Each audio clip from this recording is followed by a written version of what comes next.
ইসলাম ধর্ম গ্রহণ না করলে তো আমি আর বিয়ে করতে পারতেছি না, আর জিনিসটাকে সবাই স্বাভাবিকভাবে নেবেও না। আর আমাদের চেনা পরিচিত বা পাশে যে একজন থাকবে এরকম কোনো ফ্রেন্ড বা বড় ভাই বা মানুষ কেউই নাই। যা হবে হবে, যদি পাপ হয় আল্লাহ তাআলার কাছে ক্ষমা চেয়ে নিছি। হিন্দু বড় ভাইদের বললাম যে আমি বিয়ে করব, অন্তত এতটুকু মাথায় রাখছি যে আমাদের ধর্মে যদি শাখার সিঁদুর থাকে তাহলে রাস্তার মানুষ বা কেউ ওইভাবে দেখবে না, প্রমাণও খুঁজতে যাবে না, এটা একটা সেফটি। ওই রাতের মধ্যেই শুধু 1000 টাকা গোছাই বড় ভাইরা, ওই 1000 টাকা দিয়ে 800 টাকার মধ্যে দুজন ঢাকায় চলে আসি। যে আমাকে যে মারতেছেন, আমার অবস্থা খুব খারাপ, আমাকে যে মারতেছেন আপনি আমার মারার কে? অনেক সিনক্রেট হয়। আমার মা পাশ থেকে কি বলতেছে জানেন, যে সে আমার ভাই হয়। পেলাম 52 জনের কাছে আমি টাকা চাইছি, 52 জন গুনছি, স্ক্রিনশট দিয়ে রাখছি, একজনও টাকা দেয় নাই। শেষ অবধি 4 জন মিলে আমাকে 90 টাকা পাঠাচ্ছে। যখন 300 টাকা পাইলাম খুব খুশি লাগলো যে আমি 300 টাকা দিয়ে ভাত কিনে নিয়ে যে খাবো দুজন মিলে। যে বাবা এইরকম কঠিন পরিস্থিতিতে আছি, আমাকে দেন না 200 টাকা, আমি তো আপনার সন্তান, আমি সব ছেড়ে আসছি, অন্তত দিন শেষে আমি ভালো থাকি এটাই তো আপনারা চাবে, আমাকে 200 টাকা ধার দেন একটা মানুষ হিসাবে, সন্তান হিসাবে যে না দেন। বলে তুই না আল্লাহর পথে গেছিস, তোর না বউ আছে, আমাকে ফোন দিছিস কি জন্যে? ও মাই গড, বাবা, আপন বাবা। হ্যাঁ, সামর্থ্য নাই, বিয়ে করছিস কি জন্যে?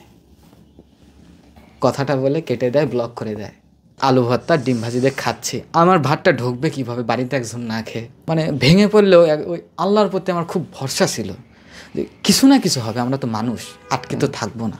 ওই 5 টাকা দিয়ে পাউরুটি কিনে আমি আবার দৌড়াই বাড়িতে আসি, এসে 5 টাকার পাউরুটি এঁকে দিয়ে যে খাও, আমি আবার কাছে যাই। ফ্যামিলিতে ফোন দিছে, আমার বাবা মা বলতেছে আপনার ছেলেকে এখান থেকে নিয়ে যান, তাছাড়া কিন্তু মেরে ফেলবো। এইভাবেই আমার বাবা মা বলতেছে ওকে দেন। আমি বললাম মা এখানে অবস্থা খুব খারাপ, আমার সামনে লাউড দিছে, আমি তো আর খোলামেলা কিছু বলতে পারতেছি না যে মা এখানে আমার অবস্থা খুব খারাপ, আমাকে এখান থেকে একটু নিয়ে যাও।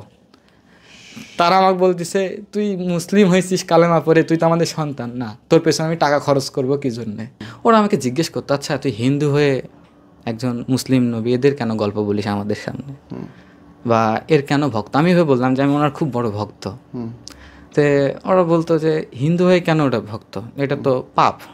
তাই আমি বললাম যে তুই এই ইউসুফ আলাইহিস সালামের যদি কোনো ভুল ধরতে পারিস বা তার জীবন কাহিনী একটা ভুল যদি আমাকে এনে দিতে পারে তাহলে আমি তার বিতর্কিত। হ্যাঁ এরকম সে আমাকে মানে একদিন আমি তাকে নিয়ে বসছি, বললাম এই মানুষটার মধ্যে কোনো রকম ভুল আছে বা তার জীবন চলার পথে বলে না, তাহলে আমি কেন তাকে ভালোবাসবো না বা আদর্শ হিসাবে মেনে নেব না? একদম বাস্তব কথা বলতেছেন, সে কোনোই ধরতে পারে না, অনেক ঘাটছে। তো এরকম বলতাম আর কথাবার্তা হতো।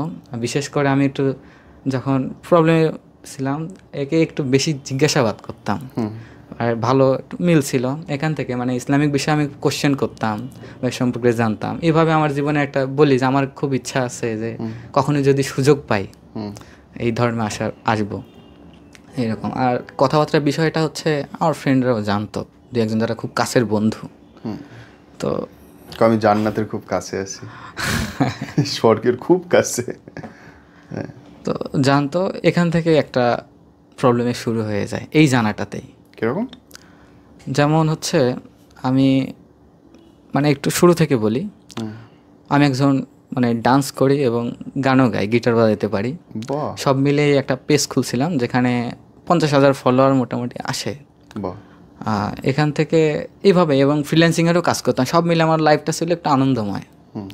সবসময় ফ্রেন্ড মানে নিজে যাই করতাম না কেন দু একজন সঙ্গী ছিল, তাদেরকে সবসময় সাথে নিতাম, দরকার হয় আমার লাইফে। এমন চলতে চলতে নিজের ভেতরের কথাগুলো তাদের সাথে শেয়ার করতাম, এভাবে এর সাথে পরিচয় হয়ে যায় কোনোভাবে। হওয়ার পরে মানে এইভাবে সামনে আগাতে আগাতে দুজনের মধ্যে একটা ভালোবাসা তৈরি হয়ে যায়। তো আমাদের জীবনের সমস্যা শুরু হয় কোথা থেকে? হঠাৎ করে আমি আমার ওয়াইফের বিষয়ে মানে বাড়ির বিষয়ে একটু পার্সোনাল রাখবো, হাইড রাখবো, ওখানকার কোনো বিষয় সেভাবে বলবো না আমি। তো ওখানে কোনো একটা মানে বিশেষ একটা প্রবলেমের কারণে তাকে বাড়ি ছেড়ে চলে আসতে হয়। আমি ঠিক জানতাম না, হঠাৎ করে সে ফোন দেয় আমার নাম্বারে, দিয়ে জানায় যে এরকম সমস্যায় পড়ছি, কোনো উপায় নেই, আমি আসছি। ততদিকে আপনাদের প্রেম প্রেম হয়েছে? হ্যাঁ, এর মধ্যে রিলেশন হয়ে গেছে, যে কারণে সে দেখা আমাকে হয়েছে না দেখা হয়নি তার আগে? হ্যাঁ, এর আগে দেখা করছি ওকে একবার। তো আমি যাই, যে রিসিভ করি, আস্তে আস্তে সব ঘটনাই শুনলাম, দিয়ে বললাম ভাবলাম যে অনেক বড় সিচুয়েশন, এখন কি করি। আসলে এরকম সন্ধ্যাও লেগে গেছে, আমি এখন কোথায় রাখবো একটা মেয়েকে, সে আবার মুসলিম, আমি হিন্দু, আর একটা ফ্রেন্ডকেও যদি হঠাৎ করে বলি যে একটা মেয়েকে রাখো বা মেসে রাখো, এই সিচুয়েশনটা আমার ছিল না। আর আমি ওইভাবে বাইরে কারোর সাথে ওইভাবে মিশতামও না। পেজ ছিল জন্য সবাই ভালোবাসতো, কিন্তু এই বিষয়টাকে অনেক সিরিয়াসভাবে দেখতাম যে একটা মেয়েকে রাখবো, অবশ্যই অনেক রকম নানা রকম কথা বলবেই, এই ক্ষেত্রে কোথাও মানে সহযোগিতা পাই না। শেষে সিদ্ধান্ত নিলাম, রাত হয়ে গেছে, কোথায় রাখবো, শেষে কী করলাম, বুদ্ধি করে আমার বাড়িতে নিয়ে এসেছি। এনে আমার মাকে বললাম যে মা, আমার বান্ধবী হয়, পরীক্ষা দিতে আসছে, একটু সমস্যা আসছে, আমার এখানে 2টা দিন থাকবে, তারপর চলে যাবে। তারপরেও রাজি হয় নাই, অনেক রকম বুঝাইলাম, মনের মধ্যে একটা বোঝাই যাচ্ছে ফেস এক্সপ্রেশন দেখে। তারপরে বাড়িতে রাখলাম 2টা দিন। রাখার পরে যখন সিচুয়েশন হচ্ছে না, পরে ভাবলাম যে 2টা দিন রাখছে, আর তো রাখা আমার পক্ষে সম্ভব না। আমি এই 2 দিন অনেক খোঁজ খবর নিছি। এই 2 দিনের মধ্যে রংপুরে, আসলে আমার বাসা হচ্ছে রংপুর পীরগঞ্জ, রংপুরে আমার এক মামি থাকেন, পড়াশোনা করতেছেন, বিয়ে হয় নাই, মানে রেস্টই করছেন এরকম। তো ওনার কাছে হচ্ছে আমি কথাবার্তা বলে রেখে দিই যে একটু যদি রাখতেন, আর ফ্রেন্ডলির মতো, তাই আমার বিষয়টা জেনে শুনে রাখছেন সব মিলে, ঠিক আছে রাখো। তো রেখে আমি বাসায় আসি, মানে তাকে রাখছি, রেখে বাসায় আসছি। এসে আবার পরের দিন ওখানে গেছি। যাওয়ার পরে এর বাড়িতে কোনোভাবে মানে আমাকে একটু সন্দেহ করে, ওইভাবে জানা যায় না, মানে মেয়ে কোথায় গেল এরকম একটা বিষয় আসে না। তো তখন থেকে খোঁজ খবর কোনো একটা ক্লু পেয়ে মানে আমার কাছে আসছে, বাড়িতে আসছে পুরোপুরি বীরগঞ্জে পুলিশ নিয়ে। তো এইদিকে অবশ্যই বাড়িতে মেয়ে রাখছিলাম 2টা দিন, পুলিশ আসছে, ফ্যামিলির অবশ্যই একটা তৈরি হয়ে গেছে। তা আমাকে ফোন দেওয়া হয়েছে, সরাসরি আমার নাম্বার নিয়ে ফোন দিছে, দিয়ে আমাকে বলতেছে যে এইরকম আমরা থানা পুলিশ থেকে আসছি, তোমার কাছে এরকম এরকম মেয়ে আছে, তুমি নিয়ে আসছো। এই ফ্যামিলির থেকেও ফোন দিচ্ছে আমাকে, বাবা মা বারবার ফোন দিচ্ছে। তা আমি ওখানে ওকে রেখে চলে আসছি। এসে দেখি হ্যাঁ একটা খুব বাজে অবস্থা। তারপর ওনাদের সাথে সাহস করে কথা বললাম যে না, আমার কাছে তো সত্যি বলতে সরাসরি বলছে, আমি তো চিনি না, জানি না, আমার কাছে নাই। অনেক একটা ঝামেলা হয় ওখানে। হওয়ার পরে তারা কোনো প্রমাণ পায় নাই বা তাদের কাছে কোনো ক্লু ছিল না, জন্যে তারা ফিরে চলে গেছে আমার কাছ থেকে। এরপরে এই যে বিষয়টা ঘটে গেল, এতে আমার বাড়িতে একটা সমস্যা ক্রিয়েট হয় বা আমার ওপর চাপ হয়, হ্যাঁ চাপ সৃষ্টি হয়। তাদের সাথে কথা বলি, তাদের বিহেভিয়ার সব মিলে। তো আমি এখন যার বাড়িতে রাখছি একে, সে আবার হচ্ছে মানে তখন দেশের অবস্থা মোটামুটি একটু খারাপ। আচ্ছা, এই ঝগড়াঝাটির সময়? হ্যাঁ, ঝগড়াঝাটির সময় দেশের অবস্থা মোটামুটি একটু খারাপ। তো উনি আবার হচ্ছে যার কাছে রাখছিলাম, উনি 4-5 দিন পরে বাড়িতে চলে যাবে, ওখানে থাকবে না বা অন্য জায়গায় ভর্তি হবে, এমন একটা সিচুয়েশন হয়। এখন আমি টেনশনে পড়ে গেলাম যে কোথায় রাখবো, বা আমি ছাড়া এখন এর যে চলার পথ কীভাবে কী করব। আর সিদ্ধান্ত নিলাম পরে ওখান থেকে ভাবলাম যে এটা একটা সুবর্ণ সুযোগ, আমি যেটা আগে থেকে চাচ্ছিলাম সেটাও হবে, আমি বিয়েও করে নেব, এরকম একটা সিদ্ধান্ত নিলাম। নিয়ে বাসায় কাগজপাতি খোঁজার চেষ্টা করি, দেখি আমার কাগজপাতি নাই। আমার ভোটার আইডি কার্ড, জন্ম নিবন্ধন, কই সেগুলো, সার্টিফিকেট, সব ফাইল ছিল, কিছুই নাই। আচ্ছা কিছুই না, আমি আবার হচ্ছে বাড়িতে একটু জিজ্ঞাসা করলাম যে কাগজপাতিগুলো, বলে কি করবি এমন। তাদের কোশ্চেন শুনে বললাম যে কাজের দরকার আছে, কলেজের দরকার বললাম, কিন্তু তারা বের করে দিলেন না। বরঞ্চ পরবর্তীতে জানতে পারি যে হচ্ছে আমার ফ্রেন্ড যারা ছিল, ওই পুলিশের ঝামেলা হওয়ার পরে আমার বাবা মা, ওই কাছের একজন বেস্ট ফ্রেন্ড থাকে, সব সময় সাথে ছিল, আর জীবনে যা কিছু আছে তার সাথে সব শেয়ার করতাম। তো ওকে জিজ্ঞাসাবাদ করছে যে মেয়েটাকে এইরকম আসছে, এরকম। তো সে আবার সব বলে দিছে যে এরকম ইসলামিক আসলে তার আমার ফ্রেন্ড নাম হচ্ছে অনন্ত। না, ওরা চলে গেছে, পুলিশটা চলে গেছে পরবর্তীতে 2-1 দিন পর।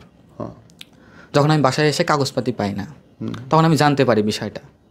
তো সে বলে দিছে সব কিছু, যে এরও ইচ্ছা আছে ইসলাম ধর্ম গ্রহণ করার, বিশেষ আগের থেকে এরকম করে বলতো। আর তারপরে এরকম একটা মেয়ের সাথে রিলেশন করে, সেটাই হচ্ছে এই মেয়ে। Oh my God, okay. এতে তো ফ্যামিলির মেন্টালিটি অনেক ঘুরে গেছে, আমার উপর আর কোনোভাবে বিশ্বাস আস্থা রাখার মতো পরিস্থিতি নাই। তারা সর্বোচ্চ পরিমাণ এখন আমাকে আটকানোর চেষ্টা করবে। হ্যাঁ, এখন আমি সিচুয়েশন বুঝে কাগজপাতি ছাড়াই, অবস্থা খারাপ বুঝে বাসার থেকে বের হয়ে যাই একদম, যে রংপুরে আসি, এসে এর সাথে দেখা করি। এইদিকে যে ছিল তিনিও চলে যাবেন, অবস্থা খারাপ। তো আমি প্রথমত রংপুরে যেসব হুজুর, তারপরে হচ্ছে আলেম যারা মসজিদে ছিলেন, দু একজনের কাছে আমি দেখা সাক্ষাৎ করি যে আমি আসলে ইসলাম ধর্ম গ্রহণ করতে চাচ্ছি, এক্ষেত্রে আমার কি করণীয়। তারা অনেক রকম জিজ্ঞাসাবাদ করলেন, আর দেশের অবস্থাও খারাপ। তো তারা সর্বোচ্চ পরিমাণ প্রথমে একটা কথা বলেন যে কাগজপাতি দরকার তোমার, জি, কাগজপাতি ছাড়া এটা সম্ভব না। তো এ আমাকে আবার বলতো যে আগে তুমি ইসলাম ধর্ম গ্রহণ না করলে তো আমি আর বিয়ে করতে পারতেছি না, আর জিনিসটাকে সবাই স্বাভাবিকভাবে নেবেও না। আর আমাদের চেনা পরিচিত বা পাশে যে একজন থাকবে এরকম কোনো ফ্রেন্ড বা বড় ভাই বা মানুষ কেউই নাই, নিজেই। তো এরকম করে অনেক জায়গায় ঘুরলাম, কিন্তু ব্যর্থ হলাম কাগজপাতির জন্য। এখন আমি কি করব? একটা মেয়ে, আমি রাস্তায় বসে আছি, সে চলে গেছে। এখন এমনও চাইলাম যে মেসে কিভাবে রাখবো না কি করব, বা তাকে রাখতে গেলে তো আমাকে কিছু খাওয়াতে হবে। এখন আমি যে বাড়িতেও ফিরে যাই, আমি যে বাসা থেকে বের হতে পারবো, বাড়িতে কোনো স্টেপ নেবে না এর কোনো গ্যারান্টি নাই। সব মিলে সিদ্ধান্ত নিলাম যে না, এখন আমার কিছু করতেই হবে। পুরা নিরুপায়। বেশি খারাপ লাগতেছে, একটা মেয়ে আমার সাথে, আমার চেনা জানা নাই, টাকা পয়সা নাই, আমি কি করব? তখন কি চাকরি করেন না? আমি ওখানে আসলে চাকরি করতাম, পরে এই বিষয়গুলো ঝামেলা হওয়ার পরে উনিও ছেড়ে দিছে। বলতে ওনার ওখান থেকেও সমস্যা আসছিল সব মিলে, যে তুমি এরকম একটা ভুল কাজ করছো। উনি তো পুলিশ আসার পরে উনি অবশ্যই আমাকে আর এগ্রি করবেন না, রাখবেন না। আর যার কাছে কাজ করতাম তিনি আবার আমার মামা, যিনি আমার নিজের মামার বস, খুব আন্তরিক, মানে ফ্যামিলির সাথে খুব ঘনিষ্ঠ বন্ধু, পারিবারিক বন্ধু। ওটা একদম বাদি, অফিসের কথা একদম বাদি দিলাম। তো ওখানে 3 বছরের আর কি কন্ট্যাক্ট করা হয়, সাইন করে নেয় আমার সাথে। আমি হচ্ছে 6 মাস কাজ করব, বেতন পাবো না, তারপরে এরকম একটা এগ্রিমেন্ট করে নেয়। সেই হিসেবে আমি একজন শুধু কাজই করতাম, টাকা পয়সা আর্নিং ভাবে করতাম না। আচ্ছা, এই সিচুয়েশনে একটা মেয়ে, আমি বেকার একটা ছেলে, আমি কি করব, কোথায় যাব? এখন ভাবলাম যে পরিস্থিতি সিচুয়েশন নাই, আমি কি করব তাকে। আমি এখন মানে আমার ইচ্ছা যে এটা একটা সুযোগ, বাসায় জানাজানি হয়েছে, একজন মুসলিম মেয়ে, আমি ইসলাম ধর্মগ্রহণ জেনেও ফেলছে, আমি বাসায় ফিরবো না, আমার লক্ষ্যে আমি দৌড়াবো। কিন্তু কোনো পথ পাইলাম না, কাগজপাতি নাই, কিছু নাই। সেসব দিয়ে জানি বিষয়টা অনেক খারাপ, যেটা বলবো অনেকে খারাপ চোখে দেখবে, কিন্তু সত্যি বলতে আসলে আমার কাছে কোনো পথ ছিল না। মনকে আগে জিজ্ঞেস করছে এটা কি সঠিক, শুধু একটা কথাই মনে বলছে যে সামনে এগিয়ে যেতে হবে, হার মানা যাবে না। তো আমি আমার ম্যাচে ছিলাম, ইন্টারমিডিয়েট যখন পড়ছি ম্যাচে ছিলাম 1 বছর। সেখানে হিন্দু বড় ভাই যারা ছিল, প্রথমে আমি আলাপ আলোচনা করলাম নিজেদের মধ্যে, দেখো আসলে কাগজপাতি নাই, আমি চেষ্টা করলাম ইসলাম ধর্ম গ্রহণ করার, আবার তোমাকে নিয়ে যে আমি রংপুরে থাকবো এটা সমস্যা, আমরা ঢাকায় যাব, কিছু করতে হলে আমাকে বাইরে যেতেই হবে, বাইরে যাব, কিন্তু কাগজপাতি নাই। আবার তোমাকে নিয়ে ঘুরবো, একটা মেয়ে, কোনো ঝামেলা হলে আমি বিয়ের কি কাগজ প্রমাণ দেখাবো, আমার ভোটার আইডি কার্ড নাই, আমি কি দেখাবো যে আমি একজনকে, বা আমি কাজ নেব কিভাবে বাহিরে। সব কাজের কথা বাদ দিলাম, আমার কথা বাদ দিলাম, কিন্তু তোমাকে আমি সেফটি রাখবো কিভাবে? সঠিক। এভাবে রাস্তাঘাটে ঘোরাফেরা, বর্তমান সময় সিচুয়েশন অনেক খারাপ দেশের। পরে সিদ্ধান্ত নিলাম যা হবে হবে, যদি পাপ হয় আল্লাহ তাআলার কাছে ক্ষমা চেয়ে নিছি। হিন্দু বড় ভাইদের বললাম যে আমি বিয়ে করব।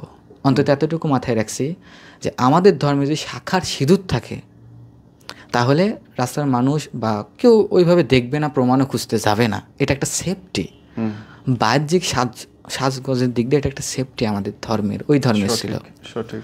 শাখা সিঁদুর থাকলে বুঝতেছে এটা ওয়াইফ বা বিবাহিত। আর বাসা ভাড়া নিতে গেলেও কাগজপাতির দরকার হয়, নানান সমস্যা হয়। এক্ষেত্রে এই সিদ্ধান্তটা নিয়ে ফেললাম। বড় ভাইদেরকে বললাম বিয়ে করব, তারা আমাদের কাছে কোনো কাগজপাতি নাই, এই সময় বিয়েটা কীভাবে হয়? পরে মন্দিরে যে কোনোভাবে মানে শুধু শাখা সিঁদুর পরে কোনোভাবে শুধু বিয়েটা সম্পন্ন করছি, মানে সাজগোজের মাধ্যমে। ও মানে তখন আপনাকে শাঁখা সিঁদুর পড়তে হয়েছে? জি, আচ্ছা, পরিস্থিতির কারণে। কারণ আমাদের বড় ভাইদেরকে বলছি যে কোথাও রাখে, তারাও সহযোগিতা করেন না, এইভাবে সহযোগিতা করবেন না। স্বাভাবিক। আর মেসেজ ছিলাম, আমার ফ্যামিলির সাথেও যোগাযোগ ছিল, যদি খবর যায় কখনো তাহলে আমাকে এখানে এসে আবার ধরে নিয়ে যাবে, যেহেতু পুলিশও আসছিল। তো ওখানে বিয়ে সম্পন্ন করে ওই রাতের মধ্যেই শুধু 1,000 টাকা গোছাই বড় ভাইরা, ওই 1,000 টাকা দিয়ে 800 টাকার মধ্যে দুজন ঢাকায় চলে আসি। 1,000 টাকা দিয়ে দুজন ঢাকায় চলে আসি।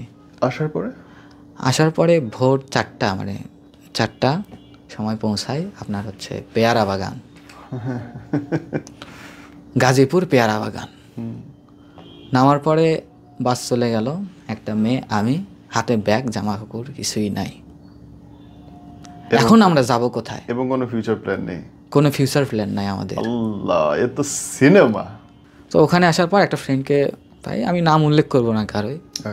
তো সে সিচুয়েশন বুঝে ঠিক আছে আমি আসতেছি, ওই সময় আসে। এসে যখন আমাকে দেখলো, আমি প্রথমে ডাকলাম যে আয় আগে আমার সাথে দেখা কর, কারণ মেয়ে আছে এই সময় এসে দেখা না করতে পারে। রাস্তায় আসি, ঢাকা শহর আমার লাইফে প্রথম জার্নি ঢাকাতে, একদম প্রথম। আমি বাইরে কোথাও ঘোরাফেরাও করি নাই, আমি এমনও মানুষ আছে, আমি খুব নর্মাল একজন। তো সে আসে, এসে যখন দেখে একজন মেয়ে, সব কিছু বললাম। এখন বলতেছে কই যাবি তাহলে তোরা? আমি বললাম আসলে আমার থাকার জায়গা নাই, আমি কি করব, কোথায় কাজ করবো, কী করবো কিছুই জানি না, আমাকে একটু হেল্প কর। তো তার মনের মধ্যে, মুখের ভাবের মধ্যে ওইরকম একটা রুচিবোধ নাই, কিন্তু আবার বিপদে ফেলেও যে যাবে এমনটা পারতেছে না। তো সে বলল আচ্ছা বাড়িতে আমি দেখতেছি।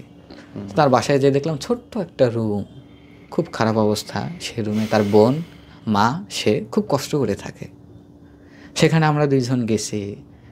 তো মানে বসে যে থাকবো এতটুকুই সিচুয়েশন হচ্ছে না, খারাপ লাগলো। তাহলে অন্তত যে বিপদটার মধ্যে ছিলাম ওটা তো কাটায় আসছি, থাকি একটু, সব ক্লিয়ার করে একটু বললাম। তো আগে বলতেছি না যে আমরা হিন্দু মুসলিম, কারণ সে সাজে আছে। আমি তাকে বলছি যে সে হচ্ছে বিয়ে করছি, বাসার থেকে মেনে নেয় তাই আসছি। কারণ ওই সিচুয়েশনটা ওখান থেকে যদি আমাদেরকে বের করে দেয়, আমার তো চেনা জানে না, আমি যাবো কোথায়? মনের মধ্যে ভয়, টেনশন, অনেক কিছু সব মিলে ওখানে থাকলাম। দেখি সে সকাল 8টায় কাজে যায় গার্মেন্টসে, আসে রাত 9টায়। এক্ষেত্রে মা যায়, ও চলে যায়, শুধু বাসায় থাকে ছোট্ট একটা বোন। তাহলে আমাদেরকে বাসা খুঁজে দেবে কে, বা আমি কাজ খুঁজবো কোথায়? আমার তো নতুন জায়গা, আমাকে তো একটু সময় দিতে হবে, বা 2 দিন যে থাকবো এতটুকু তো আর্থিক সহায়তা বা পকেটে আমার কিছু নেই, মাত্র 200 টাকা। কি করি? শেষ অবধি সে তো কাজে চলে গেল, বসে আছি, একটু ভাত রান্না করে গেছিলো, খাইলাম, একটু বিশ্রাম নিলাম, নিয়ে ও তো ক্লান্ত ঘুমায় গেছে। এদিকে আমি চেষ্টা করতেছি যে এখানে থাকা সম্ভব নয়। সকাল থেকে সন্ধ্যা অবধি থাকলাম, রাতে ঘুমানোর মতো জায়গা নেই। পরে আমি ফেসবুক আবার স্ক্রল করতেছি, করতে করতে 4-5 জন এরকম কয়েকজনকে বলার পরে একজন বলল, আসলে থাকে কিছু মানুষ থাকে যারা সর্বোচ্চ সহযোগিতা করে, আবার এই লাইফে অনেক মানুষ আছে যারা সর্বোচ্চ কাছের মানুষ সবচেয়ে বেশি বেইমান হয়। একদম একদম। তো ও বললো কি বললি, সেরকম সিচুয়েশন আমাকে আগে বলবি না? আচ্ছা ঠিক আছে। তখন গাজীপুর বললো মোহাম্মদপুর হাজারিবাগ, ওখানে হচ্ছে একটা বড় ভাই আছে, ওনাদেরকে আমি বলতেছি ওখানে কাজ সহ বা থাকার ব্যবস্থা করে দিবে আপাতত। আমি বলছি অন্তত নিজেকে সেফটি রাখ। তো আমি বললাম, খোলামেলায় বললাম যে বন্ধু আমার কাছে কোনো টাকা পয়সা কিছু নাই। তো বললো আচ্ছা চিন্তা করিস না, তোকে আমি 1,000 টাকা পাঠিয়ে দিচ্ছি। সে আবার 1,000 টাকা পাঠিয়ে দিল। তো আমি আবার বিকাল হয়ে গেছে, বিকালেই রওনা দিছি। আগে বের হয়েছি, তারপর যে বন্ধুর বাড়িতে ছিলাম তাকে ফোন দিয়ে বললাম আমাদের থাকার জায়গা সব হয়ে গেছে। টেনশন দিলাম না, কারণ বললাম যে হয়ে গেছে, আমি এখন যাচ্ছি, চিন্তা করিস না। তো বললো যে এইভাবে যাচ্ছিস, সব কিছু চেনা জানা কি আছে যেখানে যাচ্ছিস? তাই বললাম হ্যাঁ চেনা জানা, সমস্যা নেই, সমস্যা হলে আমি তোমাকে জানাবো বা তোকে জানাবো। ঠিক আছে সাবধানে যা। চলে গেলাম, যাচ্ছি, এক অচেনা জায়গা, চিনি না। তারপরে যাদের কাছে যাচ্ছি তারাও যে আসলে ভালো হবে কিনা, ঢাকা শহর কোনো গ্যারান্টি নাই। তবুও যাচ্ছি যে সামনে এই পথ ছাড়ার কোনো পথ খোলা নেই, আগাতে হবে, ভয় পেলে চলবে না, সাহস নিয়ে যাচ্ছি। তবে আমি যতবার এই জীবনে আটকে গেছি ততবারই আমাকে মানসিক সাপোর্ট দিছে, অনেকভাবে সাহস দিছে একজন মেয়ে হয়ে, সবসময় বলছে। তো ওখানে গেলাম, যাইতে রাত 9টা বাজছে, যে পরিচয় হলাম ভাইদের সাথে। তো বসে আছি। এখন উদ্দেশ্যহীন, তারা বললো থাকার জায়গা আছে, সব কিছু কাজের ব্যবস্থা আছে, যে দেখি কিছুই নাই। তারা আমাদেরকে নিয়ে খুঁজতেছে বাসা। হ্যাঁ হ্যাঁ, ফ্ল্যাটে যায়, কাগজ আছে, অ্যাডভান্স দেওয়া লাগবে, আমাদেরকে বলে তোমাদের কাছে টাকা পয়সা আছে, অ্যাডভান্স আছে? না। মাথা নিচু করে লজ্জায় বোধেই বলতে হয়, না ভাই আমাদের কাছে কিছুই নাই। তো ওরা বলে তাহলে খুঁজতে হবে। এভাবে খুঁজতে খুঁজতে রাত 11টা বেজে যায়।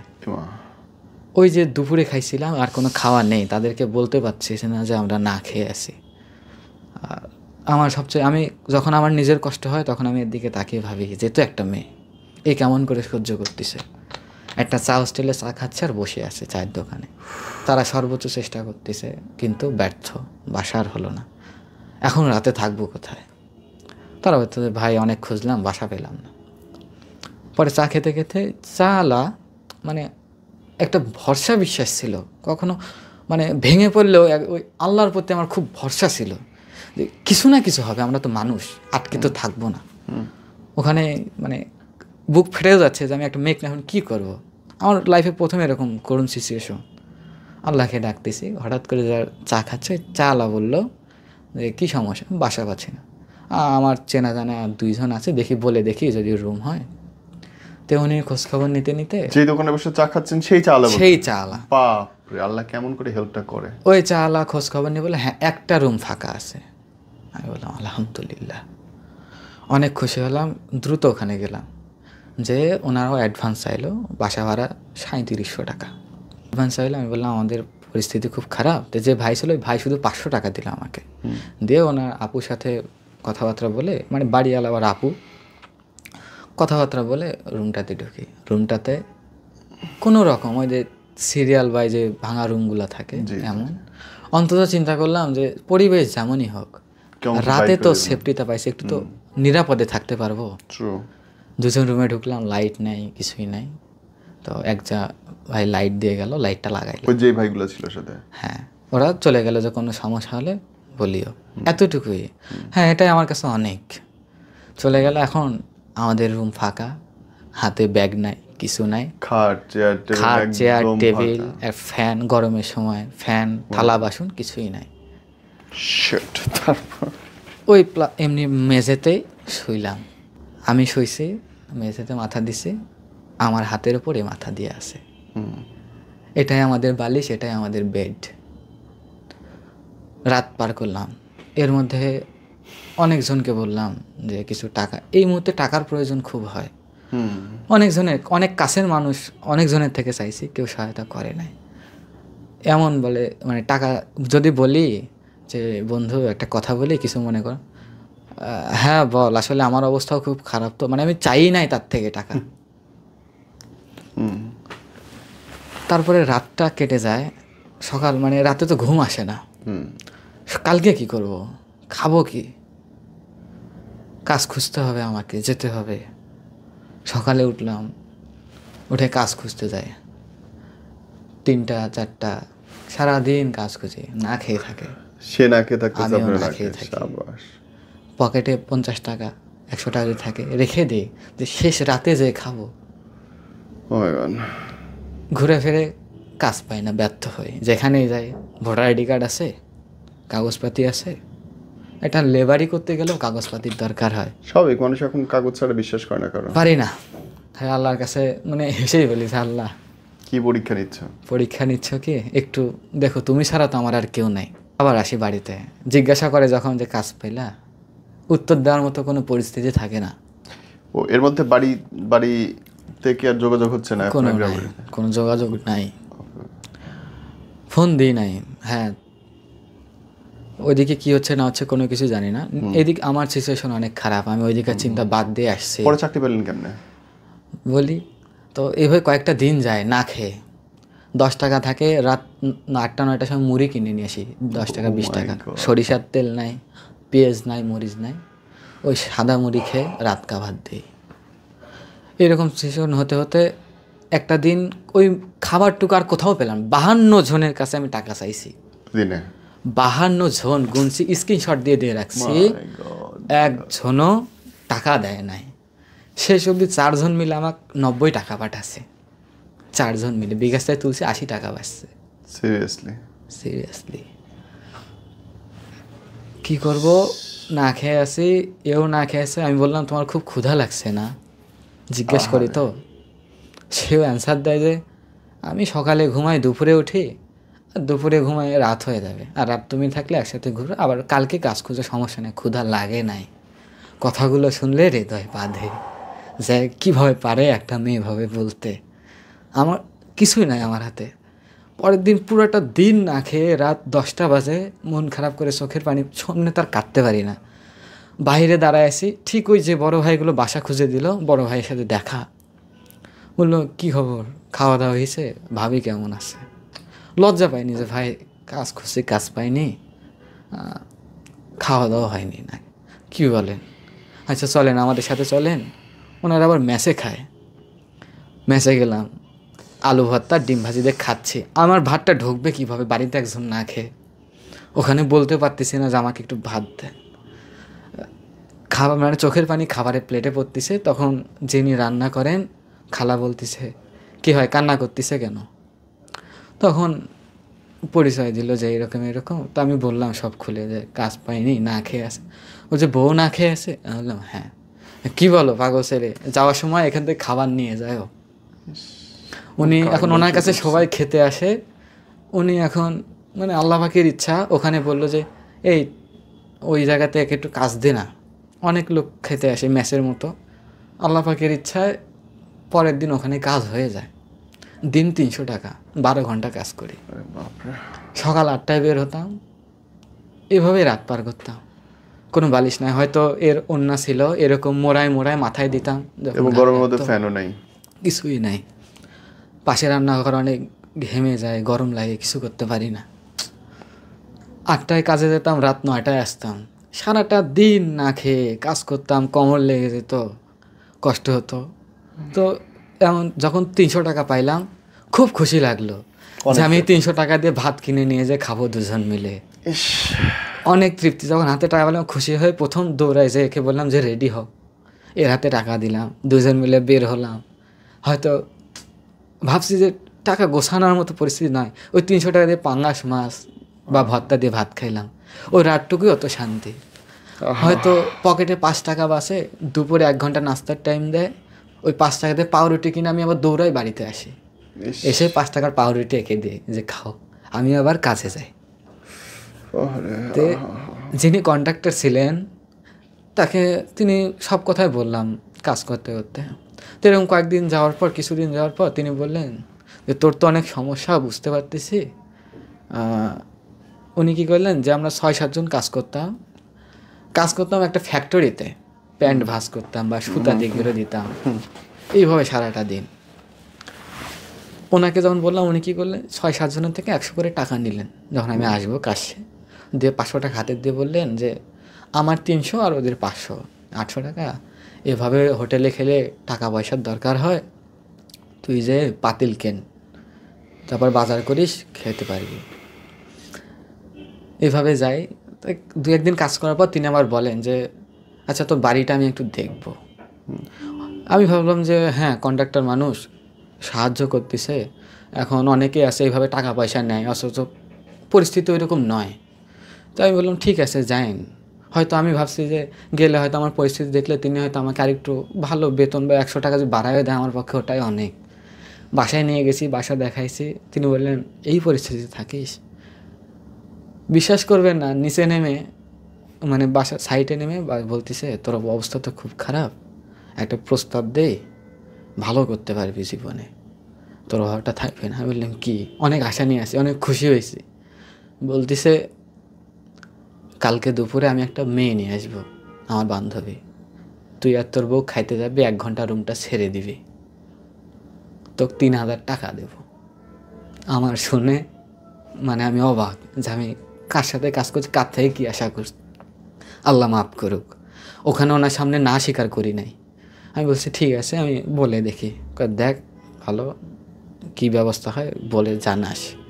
আমি এখন চলে গেছি, উনি চলে গেছেন বাসায় এসে।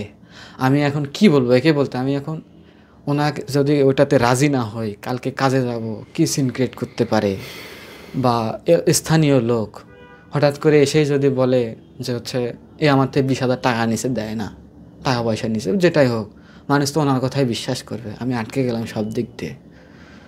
ওটাতে এরকম সত্যি বলতে অসৎ পথে অনেক টাকা উপার্জন করতে পারতাম, অনেক অফার আসছে, কিন্তু কোনোটাতে রাজি হয়। ওনার এই প্রস্তাবে আমার যে কাজ করতাম এই কাজও গেল।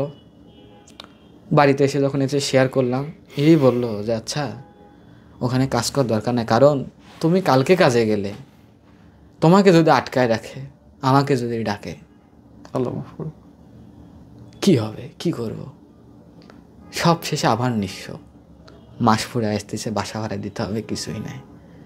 এমন কোনো দিন যায়নি মানুষের কাছে হাত পাতি নাই, ফেসবুকে কারো থেকে সহযোগিতা পাই নাই।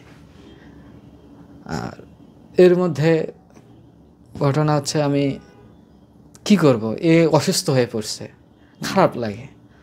তো তাকে নিয়ে সিদ্ধান্ত নিলাম। এদিকে একজন শুধু আমার চাচি আছেন, তিনি আমাকে ডাকতেন যে ওনারা আবার ওইভাবে জানতেন না যে মুসলিম, ওইভাবেই দিন বাড়ি দিছে। তিনি ডাকতেন, হঠাৎ করে তাকেই জানালাম যে সমস্যা হচ্ছে, আমরা কি 4-5 দিন থাকতে পারবো আপনার ওখানে? বললে হ্যাঁ হ্যাঁ সমস্যা নেই, এগুলো সমস্যা হয়, বাবা মা মেনে নেয়নি তো কী হয়েছে। ওখানে গেলাম টাকা ধার করে নিয়ে। এখানে একটা ভাইয়ের নাম বলবো না, একটা ভাই সর্বোচ্চ হেল্প করছে, চেনা জানা নেই, কিছু নেই, অনেক ফোন করতো অনেক আগে। তো হঠাৎ করে ওই রাতের মধ্যেই, আমরা কালকে যাব, ওই রাতের মধ্যেই ভাইয়ের ফোন, অথচ 6-7 মাস হলো তার সাথে কোনো ফোন নাই, আমাকে কখনো দেখেও না, আমি তাকেও দেখি নাই। শুধু পেজে কমেন্ট করতো, ডান্স দেখে পছন্দ করতো, কমেন্ট করতো, ফোন করতো। আমি বিরক্ত হতাম, বা ভাবতাম একটা মানুষ এত ফোন করে। সেই মানুষ ফোন দেওয়াতে যখন সব খুলে বললাম, সেই মানুষ মোটামুটি আমাকে আর্থিক সহযোগিতা করেন ওই রাতের মধ্যে। কান্না করে আল্লাহর কাছে বলছে, আল্লাহ বাসা ভাড়া দেবো কেমনি, এখান থেকে বের হবো কেমনি, কী ঝামেলায় পড়বো, আমি যাবো, ভাড়া নেই, কার থেকে টাকা, না খেয়ে আসছি, দিন পাড়ি দিচ্ছি, কি করব? ওই রাতেই ব্যবস্থা হয়ে যায়। আল্লাহর কাছে 1000 কোটি শুকরিয়া। ওই টাকা নিয়ে বাসা ভাড়া দিয়ে ওখান থেকে চাচির বাড়িতে চলে যাই।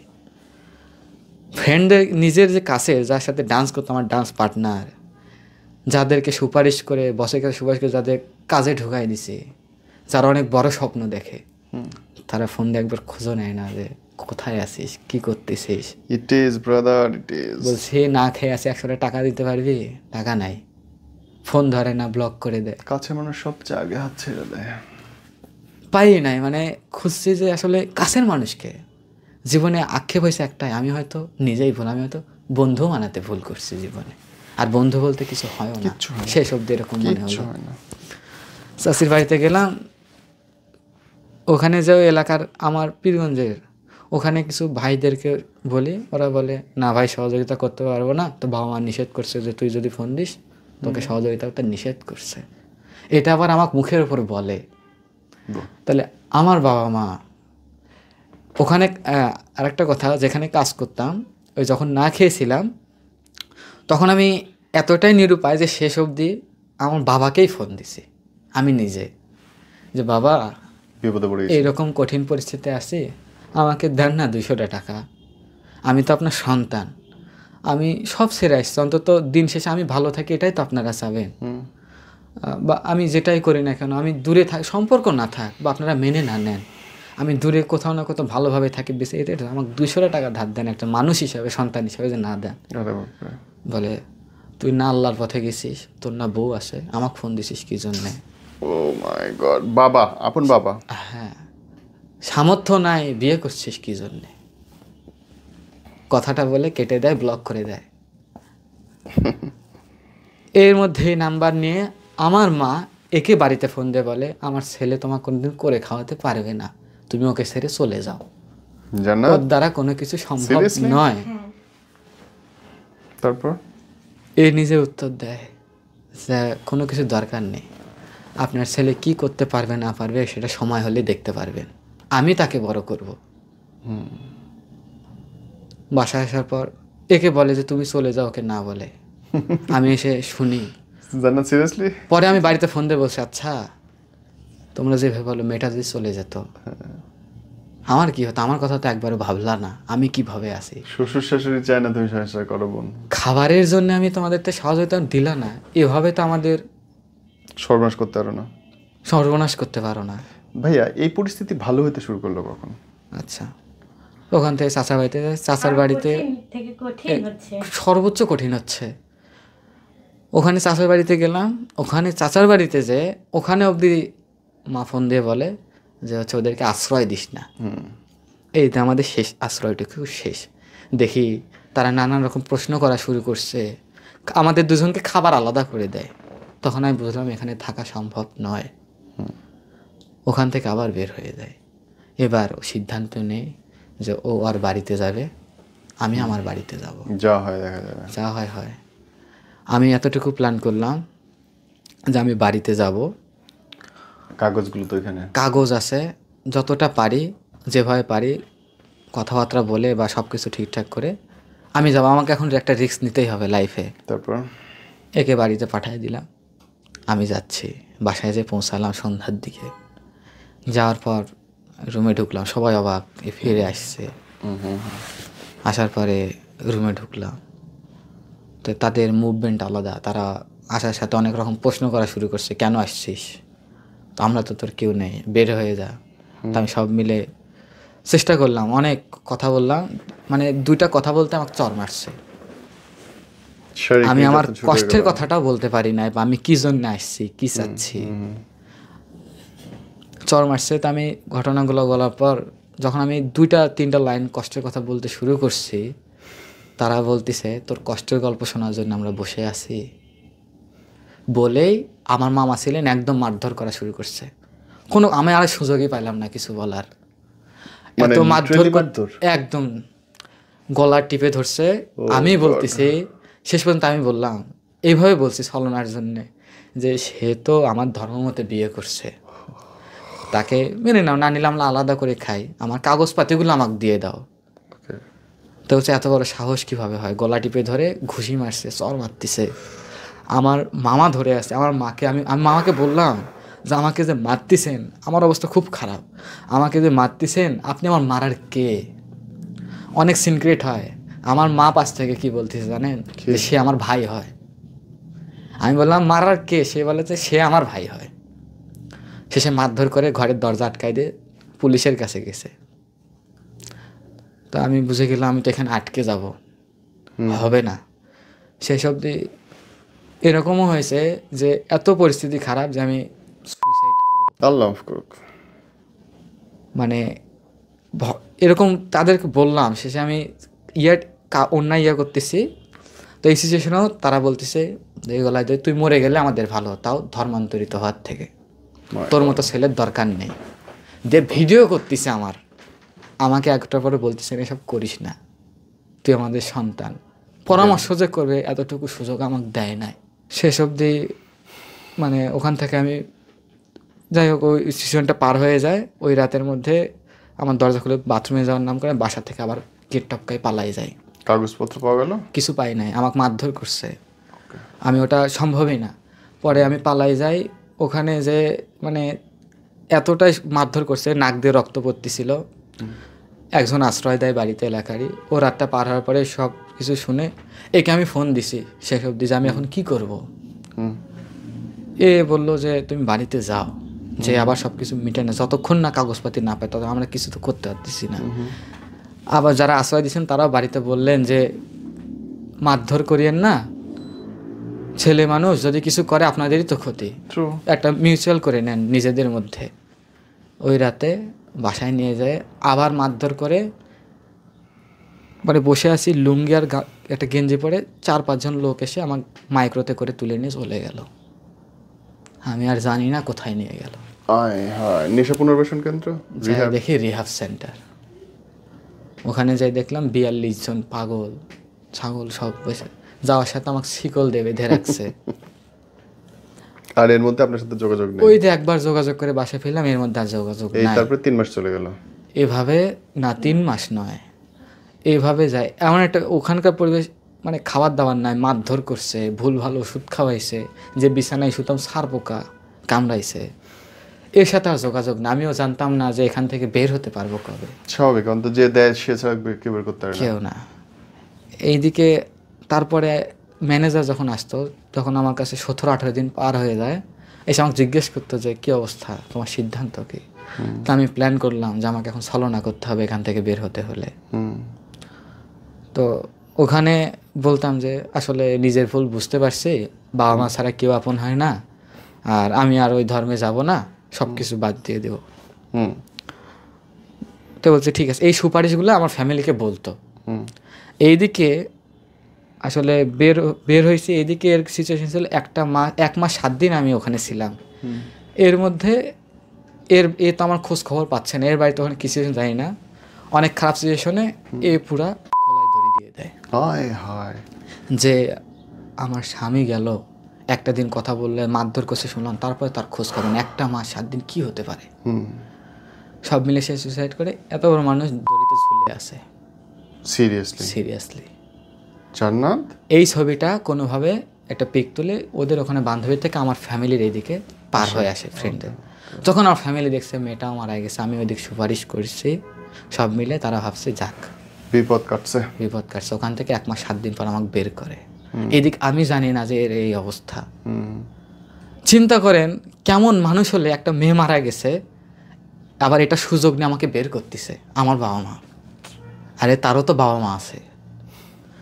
ওখান থেকে বের করার পর 10-12 দিন আমাকে নিয়ে গেল একদম দেশে বাড়ি, নাটোর সিংড়া। ওখানে যখন ওখানে গেলাম 10-12 দিনের মধ্যে, যে কি পাড়ার লোকজন আমাকে খালি বলে যে মাথার সমস্যা কি ঠিক হয়েছে, মানসিক রোগী। 10-12 দিন থাকার পর এমন আমি যাই সামনে একজনকে দেখতেছি, মানে চেনা কিন্তু আমি বলতে পারতেছি না, এমন ওষুধপাতি খাওয়াইছে ওখানে অনেক। 10-12 দিন থাকার পর আমার মেন্টালিটি সব ঠিক হয়ে আসে। তো আমি তারপরে 12 দিন পর ওখান থেকে পালাই যাই কাগজপাতি ছাড়াই। তো পালাই যাওয়ার পরে ওখানে যে আমি এক হুজুরের সাথে দেখা করি, খোঁজ খবর নেই, আবার ঢাকায় চলে যাই। ওখানে কাগজপত্র পাওয়া গেছে না, আর আবারও পাই নাই। কিন্তু এক হুজুর যিনি আল্লাহ পাক মিলাই দিছেন, উনি আমাকে কালেমা পড়ে মুসলিম বানাইছেন। তারপরে সব কথাই বলি, তিনি বলে সমস্যা নাই। ওখানে উনি একটা এজিআর যে কুরিয়ার সার্ভিস, ওখানে আমার কাজ দেয়। 70-80 কেজি বস্তা মাথায় নিতে হয়, দিন 500 টাকা করে দিত। এই সিচুয়েশন পার করতে করতে এর সাথে আমার হঠাৎ করে যোগাযোগ হয়। একে আমি আনি, এ বের হয়ে আসে বাসা থেকে, আবার বের হয়ে আসে, আমি তাকে আবার রিসিভ করি। মানুষ বলে যে ভালোবাসার অপেক্ষা কেমন হয়, আমি একে আনতে যেয়ে মানুষ 1-2 ঘন্টা অপেক্ষা করে। সন্ধ্যা 6টা আসার কথা ছিল, বলছে আমি আসি বা না আসি, ফোন নাই এর কাছে।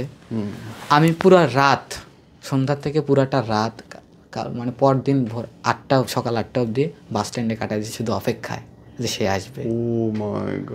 5 টাকার কয়েল কিনে রাস্তা ফুটপাতে দিয়ে নিজে শুয়েছিলাম, শুধু রাত পার করছি সে আসবে। তারপরের দিন সে আসে। আসলে তার খালু মারা গেছিলো যেখানে সে আসে, কিন্তু আমার এই সিচুয়েশনটা আলাদা ছিল। এটা অপেক্ষা। তো তাকে নিয়ে আবার যাই, যে এরকম অনেক কষ্টের কাজ করতাম। এতবার বলছি বাড়িতে ফোন দিয়ে, মানে একটা বস্তা তুলে বুকের দম আটকে আসতো। এই সিচুয়েশনে যাওয়ার পর বিশ্বাস করবেন না, আমার মানে নাম না বলি যে কারা এরকমও কাজ করছে, কালো জাদু করে না সম্পর্ক নষ্ট করার জন্যে, এই কালো জাদু পর্যন্ত করছে। সে রাতে ঘুমাইতে পারে না, উঠে চলে যেতে লাগে। এই জিনিসগুলো আমি একটু বুঝি, আগে থেকে একটু শুনতাম। তো উঠে চলে যেতে লাগে, আমি তাকে আটকাই, সে বাড়িতে যাওয়ার কথা বলে। এই সিচুয়েশনগুলো দেখে আমি অনেক ভয় পেয়ে গেলাম। বুঝতে পারছি। এরপরে আপনার লাইফটা ঘুরলো কেমনে সেটা বলেন। তারপরে একটু বলি, আর 2টা পার্ট আছে। তো 2 দিন পরে আমি যেই খাই আমার গলা দিয়ে রক্ত বমি পড়ে। পরে একটা স্বপ্ন দেখাতে, আমি স্বপ্নে যা দেখছি ওই সিচুয়েশন অনুযায়ী আমি মাওয়াতে চলে যাই। ওখানে এক কবিরাজ বলতে মসজিদের ইমাম সাহেব, 200 বছরের স্বপ্নে যা দেখছি তাই অনুযায়ী আমি একটা মসজিদের দেখা পাইছি। ইমাম সাহেব সঠিক বলেন যে হ্যাঁ এইটাই আসলে সঠিক। তো উনি আমাকে কিছু আমল নামা দেন, যা করে আমরা দুজন আল্লাহর রহমতে এখন সুস্থ। তো এতটাও নিকৃষ্ট কাজ তারা করছে আমাদেরকে আলাদা করার জন্য। শেষ অবধি ওখানে কাজ করার পর এর মধ্যে এন্ট্রি হয় আমার শাশুড়ির, এবার এর বাড়ি থেকে শাশুড়ি আসে, এমনটা জানতে পারি বা কোনোভাবে তার সাথে যোগাযোগ হয়। এমনটা তিনি বলেন যে যাই হোক, আমি জানতে পারছি আমার কথা যে আমি হিন্দু ছেলে। তো আমি যে কালেমা পড়ে মুসলিম হয়েছি, তো একে নিয়ে যাওয়ার পরে একসাথে ছিলাম না, নিয়ে যাওয়ার পরে ওই হুজুরের দ্বারাই ইসলাম মতে বিয়ে করছি। এবার ইসলাম মতে বিয়ে করে যেটুকু কাগজ বা ইমপ্রুভ থাকা দরকার তিনি আমাকে দিছেন ওইভাবেই, মানে আমাদের তো কাগজপাতি ছিল না, তো এইটা নিয়ে পরে আমরা ইসলাম ধর্মতে বিয়ে শাদী করে ওইভাবে জীবন পাড়ি দিই, ভালোই কাটছিল। শাশুড়ি এসে আমাদেরকে বলেন বা আমরা জানতে পারি যে তিনি তার মেয়েকে খুব ভালোবাসেন, সে যেমনই হোক সে সেভাবে মেনে নেবে, ওর ফ্যামিলি মানে এর বাবা মা ভাই মেনে না নিলে উনি মেনে নেবে, এই সিনক্রেট করে নাকি ঢাকায় চলে আসছে। তা আমি তো জানি একটা মানুষ একলা ঢাকায় আসলে কেমন পরিস্থিতি হয়। পরে তার সাথে যোগাযোগ করাই, তিনি সামনাসামনি ডাকেন, এরকম বলেন যে এদের ফ্যামিলি স্ট্যাটাস আবার অনেক হাই, আচ্ছা, অনেক ভালো ভালো ইয়ের সাথে পরিচয়, মানে অনেক উন্নত মানের। তো এখান থেকে উনি আমাকে বলেন যে তুমি তো এরকম কষ্ট করে চলতেছো, টাকা পয়সাও খরচ হচ্ছে, আমি তো সব ছেড়ে আসছি, সবাই একসাথে থাকি। আমি কাজ বাদ দিলাম, বাসা ভাড়া ছিল ওটা ছেড়ে আসছি, এসে ওনার সাথে থাকলাম। 14 দিন থাকার পর তিনি বলতেছে কাগজপাতির জন্য কাজ হচ্ছে না।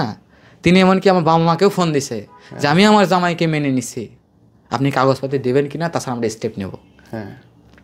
তিনি এরকম বলেন যে ঠিক আছে, তাহলে আমরা তোমাদের এলাকায় যে কলেজের থেকে কাগজপাতি তুলবো, টাকা পয়সার প্রয়োজন, আমি এলাকাতে টাকা পয়সা নিয়ে আসবো। দুজনকে নিয়ে এর এলাকায় যাই, যে আমাকে বলে আমরা আসতেছি, তুমি বসো, আর আমার ছেলে মানে এর ভাই ক্লাস 9-10 পড়বে, ও এসে তোমাকে একটা ফ্রেন্ডের বাসায় রাখবে, রেখে আমরা বিকালবেলা এসে কাগজপাতি নেব। ওখানে যে আমাকে আটকায় দেয়। 17 দিন আমার সাথে থাকার পরে একসাথে খাওয়াই দিছে, জ্বর আসছে, মাথায় জলপটি করে দিছে, বাবা বাবা বলছে, সেই মানুষ এরকম প্ল্যান করে নিয়ে যায় ওইখানে আটকায় দেয়। বাড়ির মধ্যে ঢুকে অনেক মারধর করে, একে তো অনেক মারধর করে। একমাত্র বিশ্বাস করবেন না, ওই সিচুয়েশনে আমি এর কারণে বেঁচে ফিরছি ওখান থেকে। এত মানে মারধর যদি বেশি করে এবং আপনি হচ্ছেন ওই বাসায় আটকানো, রক্তাক্ত, এখনো অবধি আমার গলাতে দাগ, এই যে গলায় দাগ, এটা এই যে এখানে কাটা গেছে। ওরে বাপ রে, এটাও জি, ওখানে থানা পুলিশ অবধিও আসে, থানা পুলিশ অবধিও আসে, কিন্তু এই সর্বোচ্চ পরিমাণ পাশে আছে যে আমার যা হয় হোক, এ আমাকে ছাড়ে নাই, সবার সামনে আমাকে জড়াই ধরেছিল, এমনকি আমার কিছু করতে পারে নাই। তো খুব মারধর করে, পাশে ছিল, এমনও গেছে যে লোকজন ডেকে মারধর করবে বা আমাকে রাতের মধ্যে হাইট করে ফেলবে, গুম করে দেবে। তো এখন এইভাবেই বলছে যে এই ছেলে ফ্রড বাস, টাকা পয়সার লোভে আসছে, এর কাগজপাতি, তোমার কাগজপাতি দেখাও, তোমরা বিয়ে করছো, বিয়ের কাগজপাতি দেখাও, কিছুই নাই, তুমি তো ফ্রড। সবার সামনে আমাকে একবার অপমান, আমার করায় কিচ্ছু নাই। ফ্যামিলিতে ফোন দাও, যারা 2-1 ভালো ছিল, জানা শোনে জ্ঞানীগুণী মানুষ, ফ্যামিলিতে ফোন দিছে, আমার বাবা মা বলতেছে আপনার ছেলেকে এখান থেকে নিয়ে যান, তাছাড়া কিন্তু মেরে ফেলবো, এইভাবেই। আমার বাবা মা বলছে ওকে দেন। আমি বললাম মা এখানে অবস্থা খুব খারাপ, আমার সামনে লাউড দিছে, আমি তো আর খোলামেলা কিছু বলতে পারতেছি না, যে মা এখানে আমার অবস্থা খুব খারাপ, আমাকে এখান থেকে একটু নিয়ে যাও। তারা আমাকে বলতেছে তুই মুসলিম হয়েছিস, কালেমা পড়ে, তুই তো আমাদের সন্তান না, তোর পেছনে আমি টাকা খরচ করবো কি জন্যে, জানো আসর যাতা বলে আমার ভাষা খারাপ করে, ওদের সামনে লাউড আছে, ওদের সামনে আমাকে ফোন কেটে দিয়ে ব্লক করে, ওরা ফোন দেয়, নিজের বাবা মা একে দেখেন, আমরা দেখে কী করবো।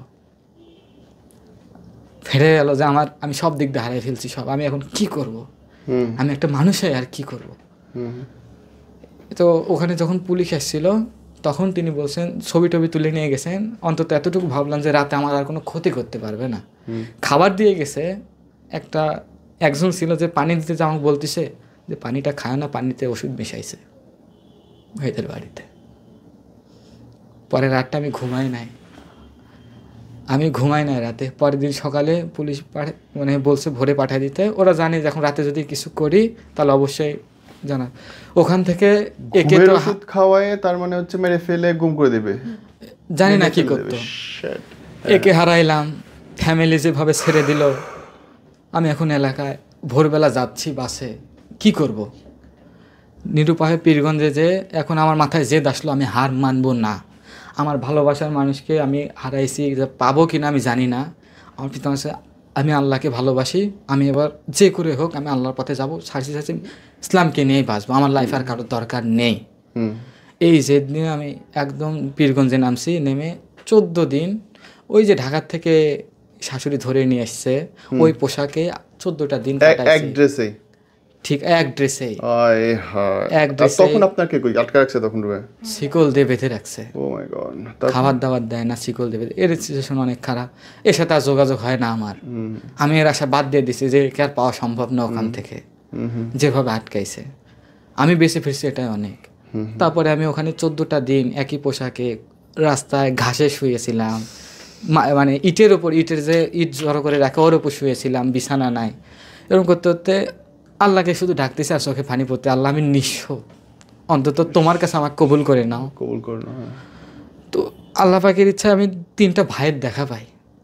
3টা ভাই আমাকে সর্বোচ্চ পরিমাণ যখন আমি সহযোগিতা করছে, যে ঠিক আছে ওরা আমাকে নির্বাচন অফিস বা হচ্ছে ইউন অফিস থেকে ভোটার এনআইডি কার্ড বা কলেজ থেকে, এমন সিচুয়েশন যে যার সাথে দেখা করছি সে আসলে আমার কলেজের কাগজপাতি দেখাশোনা করে।